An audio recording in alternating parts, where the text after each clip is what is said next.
Okay everyone, this is Stephanie from Me, Myself, and Yarn. Today I'm going to be showing you how to do pitted eyes on your amigurumi heads or doll heads. So what I have done here is I've already marked my holes with my pins that I want, the distance I want my eyes to actually be placed. So to start, I take my needle and thread, and I'm going to go into either the back of the head. Some people like to go through the back of the head into the stuffing, or we can go in somewhere on the side of the head. Doesn't really matter. I've done it both ways, and I haven't really, noticed any big difference one way or the other. So let's just go ahead and we're going to insert our needle into any hole on the side of the head, and we're going to push that through, and we're going to come out in the hole with our first pin.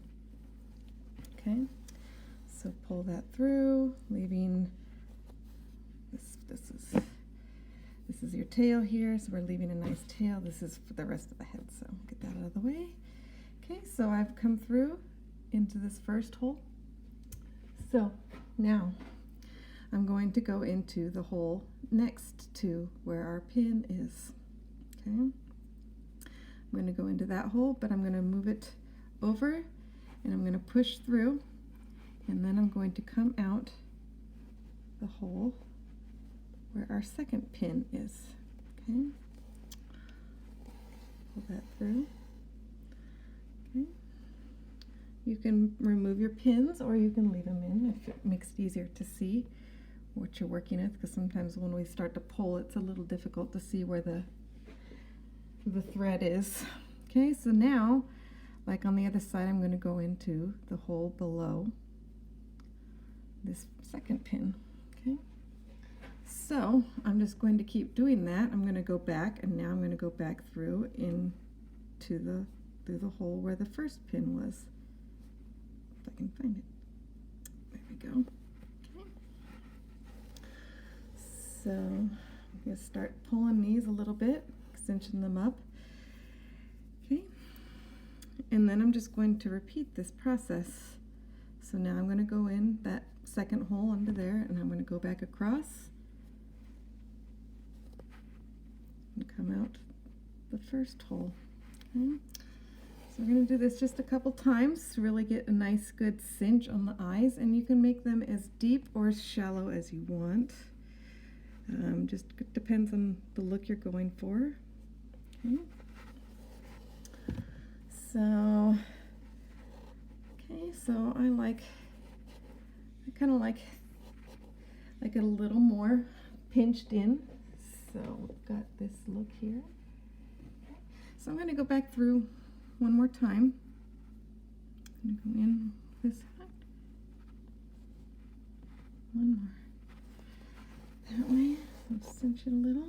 One more time to this guy. Okay, and now that I'm finished, instead of going back into the hole where my pin is, I'm going to go out the same hole that we first entered in. Okay, so I'm going to push this through, and I'm going to come out that same hole. Okay. So we can tighten, we can pull these, and really just mess around with it a bit to get the look that you want. Okay, so now that I am into this hole, the same hole here, and I've got my cinching as tight as I want, I'm going to go ahead and I'm going to knot this a couple times. You really want to make sure that it's exactly through the same spot, otherwise you're going to end up with a extra little dimple here. Okay, so I've got that knotted. Okay. So I'm going to trim it just a little bit. Makes it easier to work with, so I'm going to trim that off. Okay. So now I take my tapestry needle. Okay. Now I can just go back through and both those threads, pull it through. Okay, and there we go. So now we have our pits for our eyes. I'm going to move these pins here. Okay. So now, once we are finished with those, we can insert our safety eyes and continue on finishing up whatever head you're making, and there you go. Lovely little pits.